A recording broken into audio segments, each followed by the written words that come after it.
consistency clears dreams. Let me repeat. Consistency clears dreams. Hi, I'm Dr.Anugraha Rajan. I'll be taking a few of the subjects for your upcoming Assistant Professor Nursing exam.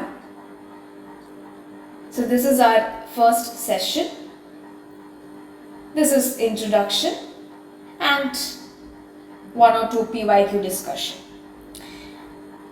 See, before we start, let me tell you that this exam is going to be easy for all of you.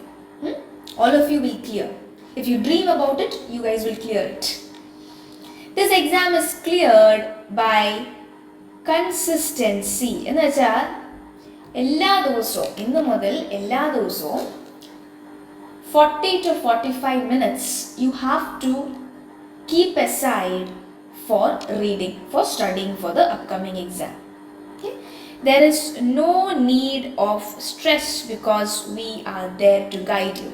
It's going to be a fun ride, easy ride. Okay?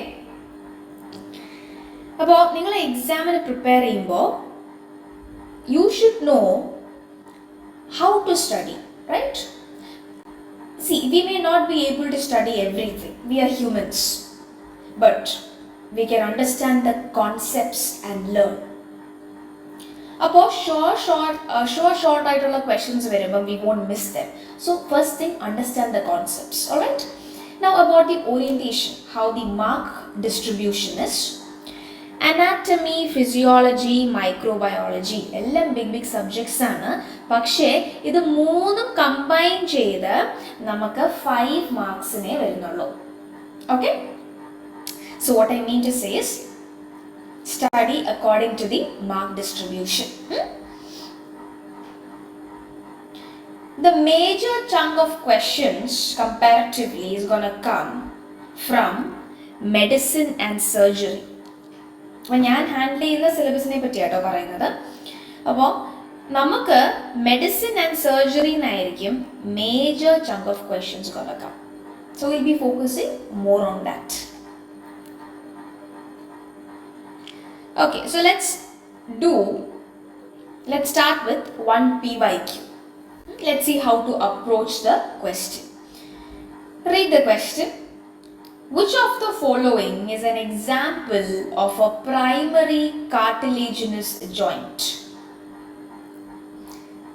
Read the options: pubic symphysis, intervertebral disc, synchondrosis, sutures.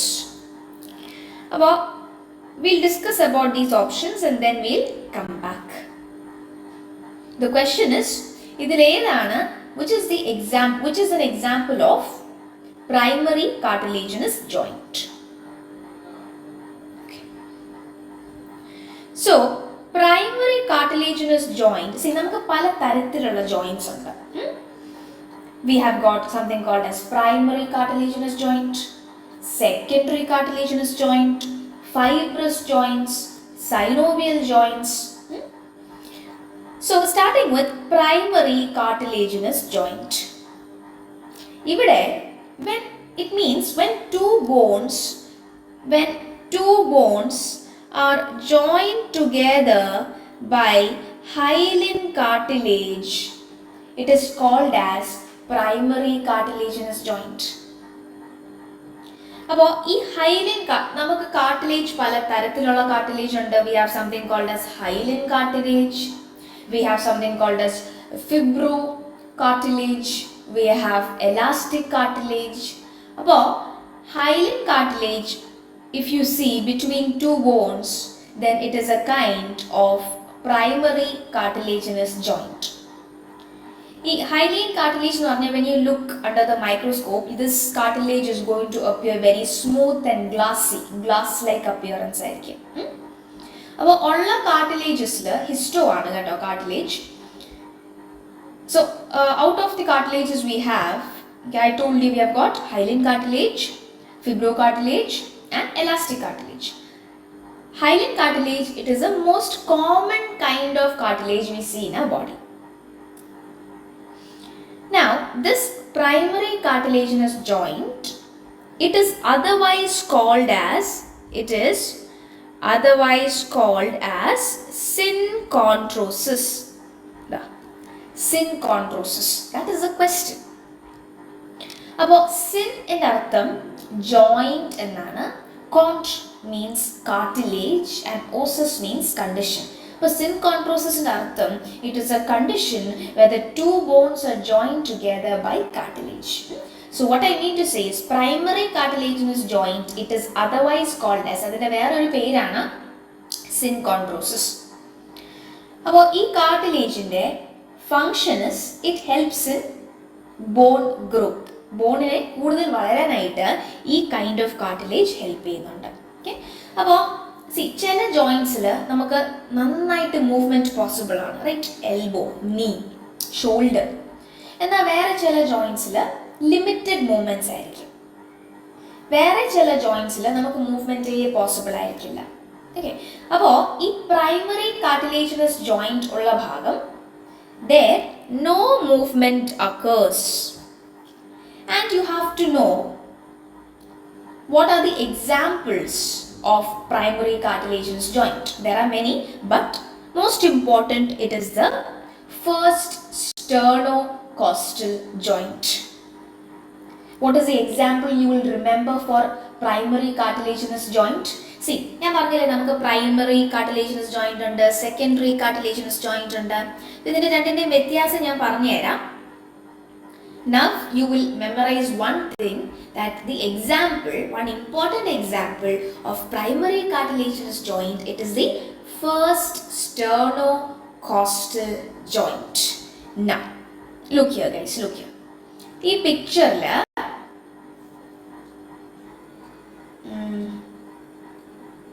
okay, you can see the ribs, right?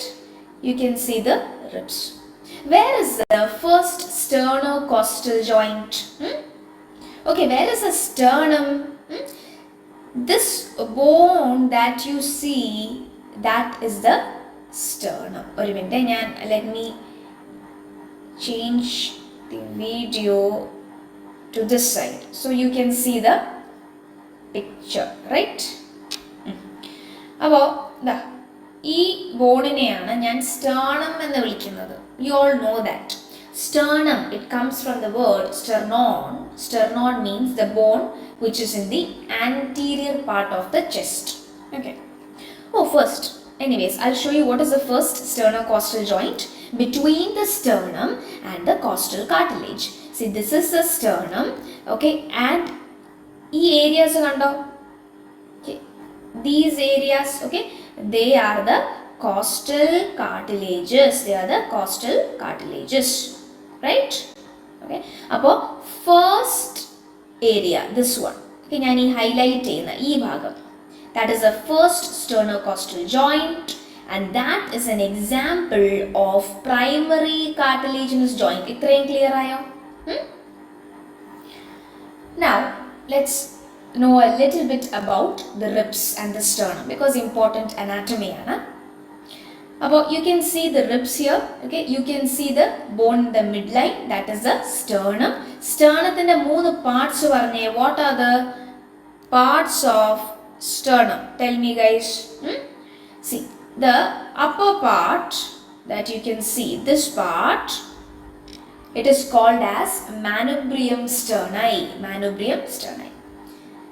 ഇതാണ് body of the sternum, and this is this pointed end at the lower side. ഇതിനെയാണ് ഞാൻ Ziphy sternum എന്ന് പറയാം.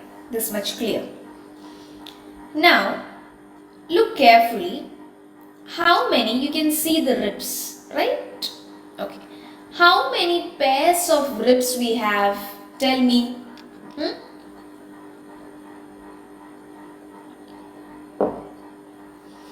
We have 12 pairs of ribs. Okay.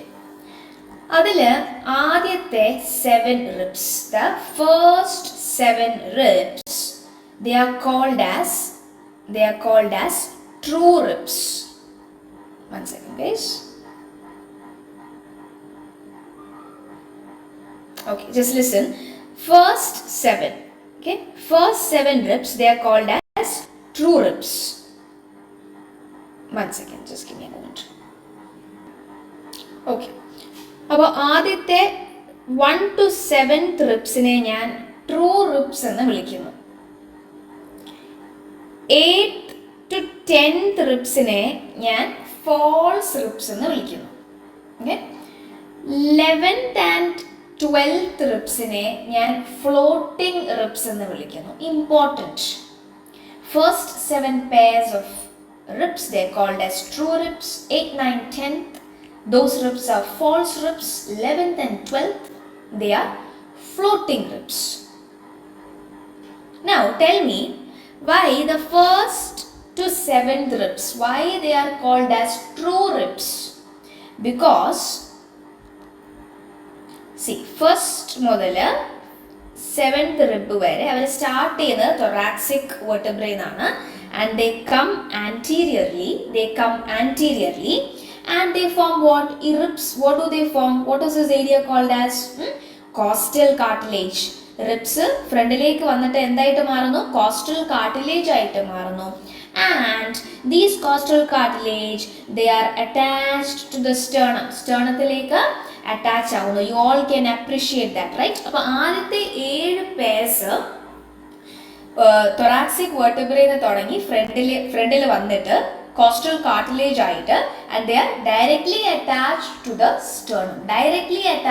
sternum. അതുകൊണ്ട് ഞാൻ first 7 pairനെ true ribs എന്ന് വിളിക്കുന്നു. Clear? Now 8th മുതൽ 10th ribs വരെ they are starting from the thoracic vertebrae. Okay, they come anteriorly and they form the costal cartilage. Okay, and listen carefully guys, 8th, you know how the 8th costal cartilage, how is it attached anteriorly? The 8th costal cartilage, it will go and get attached to the 7th costal cartilage. എന്ന് പറഞ്ഞാൽ അതിൻ്റെ ഇപ്പോൾ 8th costal cartilage അതിൻ്റെ തൊട്ട് മേലെയുള്ള costal cartilageുമായിട്ട് attach ആകുന്നു and that gets attached to the sternum. 9th rib ഫ്രണ്ടിലേക്ക് വന്നിട്ട് costal cartilage ആയിട്ട് മാറുന്നു and this 9th costal cartilage it attaches with the 8th costal cartilage. എന്ന് പറഞ്ഞാൽ തൊട്ട് മേലെയുള്ള costal cartilageുമായിട്ട് അറ്റാച്ച് ആവുന്നു and then it gets attached to the sternum. So what I mean to say is 8th മുതൽ 10th വരെയുള്ള ribs anteriorly posterior തുടങ്ങി anteriorly വന്നിട്ട് costal cartilage ആയിട്ട് അവർ directly sternum ആയിട്ട് അറ്റാച്ച് ആകുന്നില്ല. They join together and they join with the upper costal cartilage and indirectly attached with the sternum. Okay, just know that 8th to 10th ribs they are not directly attached to the sternum. അതുകൊണ്ട് ഞാൻ അതിനെ false ribs എന്ന് വിളിക്കുന്നു. Okay, 11th and 12th, okay, it is not very clear here. See, ഇതാണ് 11th rib, ഇതാണ് 12th rib. Okay, അപ്പോൾ 11th and 12th ribsum they start from the vertebrae back, they come anteriorly and they are not attached anywhere. Anteriorly അവർ എങ്ങും attached ആകുന്നില്ല. അതുകൊണ്ട് 11th and 12th ribsനെ ഞാൻ floating ribs എന്ന് വിളിക്കുന്നു. Very simple. Okay, so you have to know, coming back to the joints, primary cartilaginous joint, the example is first sternocostal joint between the sternum and the costal cartilage. This area, that is the first sternocostal joint. Now coming to the next kind of joint, that is secondary cartilaginous joint. Secondary cartilaginous joint.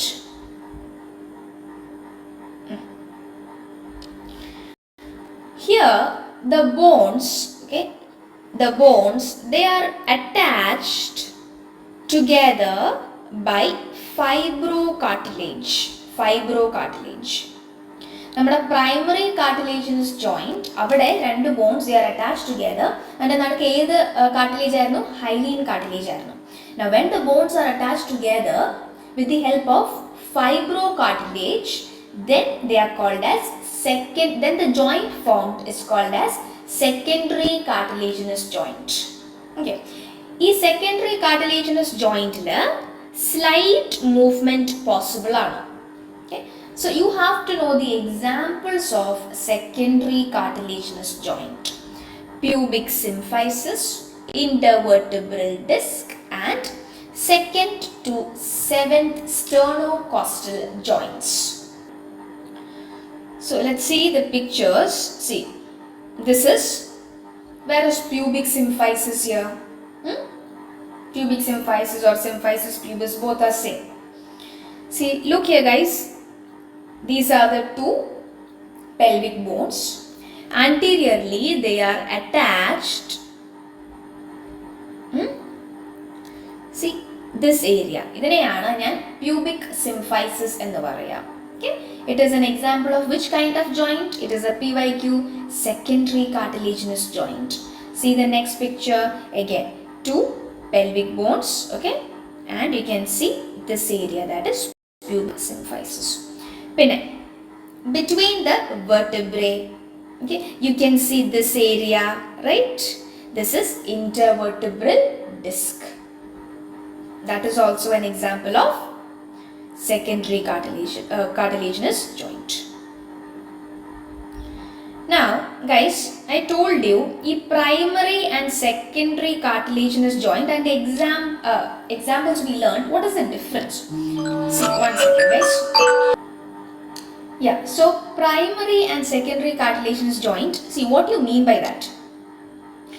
Primary cartilaginous joint artham, these joints, they are formed before birth itself. And their function is bone in their further growth in help the primary cartilaginous joint. Childhood they will persist, and later on, you know what happens, these kinds of joints, okay, they will ossify and become bone. So what I mean to say is they will disappear after some time. That's a primary cartilaginous joint. Whereas secondary cartilaginous joint, these joints usually they are formed after birth. Usually, okay, bones കുറച്ച് strong ആയതിനു ശേഷമാണ് ഈ secondary cartilaginous joint form ആവുക. Okay, and they remain throughout. They remain permanently in the person's body. അപ്പോൾ we learned about these joints. Tell me another kind of joint. See, what do you see here? This is the, okay, this is a skull, right? Skull. About skull bones, they are joined together. My video is too small, right? About you can see the skull bones, they are joined together. Okay, the joints between the skull bones, അതിനെയാണ് ഞാൻ sutures എന്ന് പറയുക. The joints between the skull bones, they are called as sutures. Now, sutures, it is an example of which joint? That is another question. Sutures, ഏത് തരത്തിലുള്ള joint ആണ്? We have a joint called as fibrous joint. Fibrous joint എന്ന് പറഞ്ഞാൽ ഇവിടെ between two bones there is going to be fibrous connective tissue. Fibrous connective tissue. Okay, ഇവിടെ cartilage ഉണ്ടാവില്ല. Okay, just fibrous connective tissue. So fibrous joint inde one example aanu in the sutures in the skull. Now in fibrous joint there is no movement possible. Can you move your skull bones? No. So no movement possible. Can you tell me another example of fibrous joint? See, the interosseous membrane between the ulna and the radius. The membrane between the tibia and the fibula. നമ്മുടെ ലെഗിലെ bones ആണ് tibia fibula.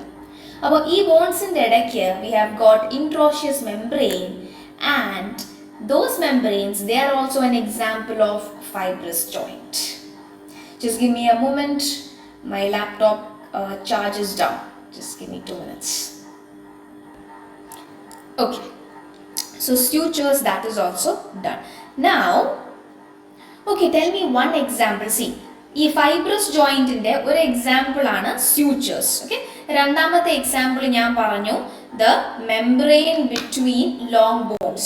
നിങ്ങളുടെ forearm-ൽ you have got two bones called as the ulnar radius. അതിൻ്റെ ഇടയ്ക്ക് ഒരു membrane ഉണ്ട്, that interosseous membrane, that is an example of fibrous joint. പിന്നെ വേറെ, can you tell me any other example? What is it? Gomphosis. Gomphosis എന്താണ് എന്നുള്ളത് you will write it in the comment section. Okay, I am telling you, gomphosis, it is an example of fibrous joint. Gomphosis എന്താണ് എന്നുള്ളത് if you are aware, or you will find out and write it in the comment section. Okay, now let's go back to the question and try to answer it. Read it again. Which of the following is an example of a primary cartilaginous joint? The answer is synchondrosis. Primary cartilaginous joint inde vere perana synchondrosis. Can you tell me one example of synchondrosis? Yes, it is a first sternocostal joint. Now let's try to solve one more question. Well, this topic is little lengthy. Physiology PYQ ആണ്. Read the question. What is the maximum volume of air that can be inhaled after a quiet inspiration? Once more, what is the maximum volume of air that can be inhaled after a quiet inspiration? എന്ന് പറഞ്ഞാൽ നിങ്ങൾ normally inspire ചെയ്യാണ്, right? അതിനുശേഷം എത്രമാത്രം air, how much the amount of air you can inspire maximally after a quiet inspiration. ആ ഒരു വോളിയത്തിനെ നമ്മൾ എന്താണ് വിളിക്കുന്നത്? Let's come back to it. First we will talk about the respiratory volumes. Okay, അപ്പോൾ ഇതിനകത്ത് we have got a little bit of components to memorize. So let's take it half. Okay, half of the respiratory volumes I'll teach. Physiology edukumbam this as a separate topic we'll be dealing. Now tell me, what is tidal volume? What is tidal volume? It is the volume of air inhaled or exhaled during normal quiet breathing. First thing, it is very very important. It is PYQ. Tidal volume എന്ന് വെച്ചാൽ നിങ്ങൾ normally breath ചെയ്യാണ് അല്ലേ? നമ്മളെല്ലാവരും ഇപ്പം normally breath ചെയ്യാണ്, forceful breathing അല്ല. അപ്പം നോർമലി നിങ്ങൾക്ക് എത്രമാത്രം വോളിയം ഓഫ് എയർ ഇൻസ്പയർ ചെയ്യാൻ പറ്റുന്നു അല്ലെങ്കിൽ എക്സ്പയർ ചെയ്യാൻ പറ്റുന്നു, ആ ഒരു വോളിയം ഓഫ് എയറിനെയാണ് ഞാൻ ടൈഡൽ വോളിയം എന്ന് വിളിക്കുക. I hope the concept is clear. Just normal breathing, എത്രമാത്രം എയർ നിങ്ങൾക്ക് ഇൻഹേൽ ചെയ്യാൻ പറ്റുന്നുണ്ട്, എത്രമാത്രം എക്സേൽ ചെയ്യാൻ പറ്റുന്നുണ്ട്, no force used. Okay, so that is tidal volume and the amount is about 500 ml. നിങ്ങൾ നോർമലി ബ്രീത്ത് ചെയ്യുമ്പോൾ അല്ലെങ്കിൽ എക്സേൽ ചെയ്യുമ്പോൾ ഏകദേശം 500 ml of air is getting inspired or expired. Okay, now why is it called as tidal volume? എന്തുകൊണ്ടാണ് ഇങ്ങനെ ഒരു പേര് വന്നത്? നമ്മുടെ നോർമൽ ബ്രീത്തിങ്ങിനെ ടൈഡൽ വോളിയം എന്തുകൊണ്ടാണ് അങ്ങനെ വിളിക്കുന്നത്? Because when you go to the seashore you can see that the tides, okay, the tides, they come they go. എൻ്റെ ഹാൻഡ് കാണുന്നില്ലേ? they come they go അല്ലേ? അവരൊരിക്കലും സ്റ്റോപ്പ് ചെയ്യാറില്ല. സീഷോറിൽ ടൈഡ്സ് എപ്പോഴെങ്കിലും നിൽക്കാറുണ്ടോ? ഇല്ല. they come they go back. അതേപോലെ നമ്മുടെ breathing, നമ്മൾ എപ്പോഴെങ്കിലും ബ്രീത്തിങ് സ്റ്റോപ്പ് ചെയ്യാറുണ്ടോ? it just comes naturally to us. we inspire, expire, just like the tides in a seashore. അതുകൊണ്ടാണ് ഇതിനെ ഞാൻ ടൈഡൽ വോളിയം എന്ന് വിളിക്കുന്നത്. And it is about normal tidal volume എത്രയാണ്? 500 ml. Very important. Let's move on to the next component. It is called as, this is PYQ, inspiratory reserve volume. Inspiratory reserve volume. The definition, it is a maximum additional volume of air that can be inhaled forcibly after a normal quiet inspiration. ഒന്നും കൂടെ വായിക്കൂ, എന്നിട്ട് ഞാൻ അർത്ഥം പറഞ്ഞുതരാം. Simple ആണ്. Maximal additional volume of air that can be inhaled forcibly after A normal quite inspiration എന്ന് പറഞ്ഞാൽ നമ്മൾ നോർമലി ബ്രീത്തിങ് ചെയ്യുമല്ലോ like this. Okay, അതിന് ശേഷം നോർമലി ഒന്ന് ഇൻസ്പയർ ചെയ്തതിന് ശേഷം മാക്സിമം എത്രമാത്രം എയർ നമുക്ക് ലങ്സിലേക്ക് ഇൻഹെയിൽ ചെയ്യാൻ പറ്റുന്നുണ്ട് ആ ഒരു വോളിയമിനെയാണ് ഞാൻ ഇൻസ്പിറേറ്ററി റിസർവ് വോളിയം എന്ന് പറയുക. ഒന്നും കൂടെ, after A normal inspiration, after this maximum നിങ്ങൾക്ക് എത്രമാത്രം എയർ ഇൻഹെയിൽ ചെയ്യാൻ പറ്റുന്നു ആഫ്റ്റർ എ നോർമൽ ഇൻസ്പിറേഷൻ, ഇതിനെയാണ് ഞാൻ ഇൻസ്പിറേറ്ററി റിസർവ് വോളിയം എന്ന് വിളിക്കുന്നത്. And that is about 3000 ml. Next, expiratory reserve volume, just the opposite. Read it. Expiratory reserve volume and the maximal additional volume of air that can be exhaled forcibly after a normal quiet expiration.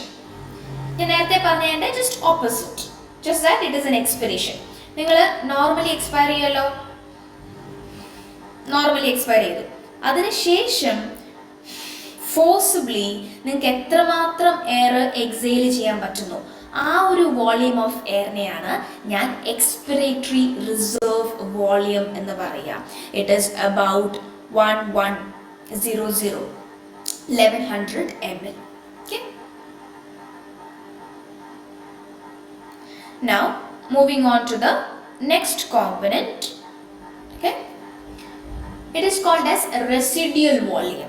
Residual volume, the volume of air remaining in the lungs after maximal forced expiration. You breathe in and breathe out using force. Maximum force use ചെയ്ത് expire ചെയ്യുക. Okay, just breathe in and maximum force use ചെയ്തിട്ട് exhale. ഇങ്ങനെ exhale ചെയ്ത് കഴിഞ്ഞതിന് ശേഷം എത്രമാത്രം volume of air remaining in the lungs അതിനെയാണ് ഞാൻ റെസിഡ്യൽ വോളിയം എന്ന് വിളിക്കുന്നത്, which is about 1200 ml. This is also important. So, okay, now see, let's just talk about volumes today. Where components under we call it as capacities. Inspiratory, expiratory capacities under. About capacity എന്ന് പറഞ്ഞാൽ 2 or more volumes combined together.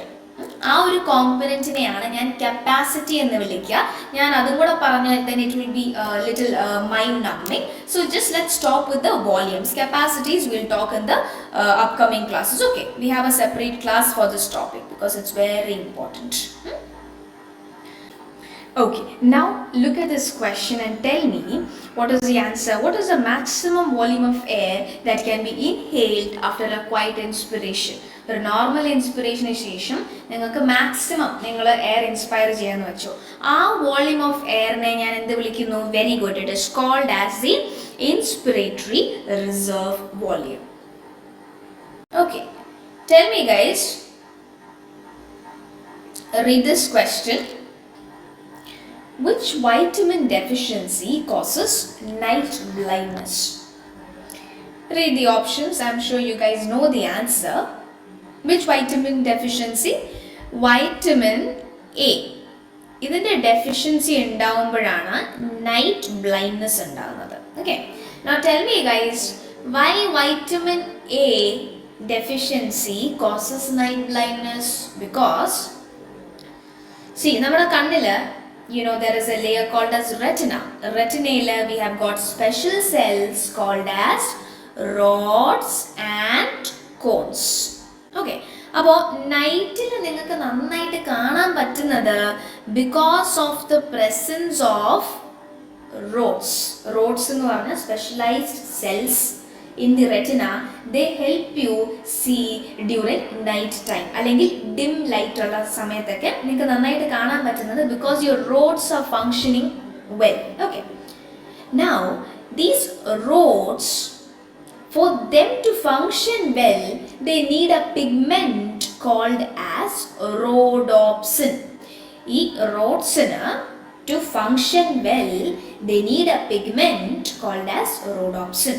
അപ്പോൾ rhodopsin ഉണ്ടാവണമെങ്കിൽ നമ്മുടെ ബോഡിക്ക് vitamin എയുടെ ആവശ്യമുണ്ട്. Rhodopsin ഉണ്ടാവണമെങ്കിൽ a component, different components together help in the formation of rhodopsin. അപ്പോൾ അതിൽ ഒന്നാണ് vitamin A. So vitamin A deficient ആണെങ്കിൽ rhodopsin properly formed ആവില്ല. There is going to be deficiency of thick pigment rhodopsin. Then the rods, this is going to affect the rods and this leads to night blindness. Now you guys will write in the comment section, vitamin A deficiency ഉണ്ടായാൽ first symptom it is there in this slide, night blindness ആണ്. രാത്രി അല്ലെങ്കിൽ dim lightൽ പേഷ്യന്റിനെ കാണാൻ പറ്റില്ല. My question is, what is the first sign? What is the first sign of vitamin A deficiency in the eyes? Now we are wrapping this session with the last question, which is very easy question. Read it. A patient presents with cough for more than 2 weeks. Cough for more than 2 weeks in India. What will you suspect? He has fever, night sweats and weight loss. All these point towards one of the most important diseases in the country.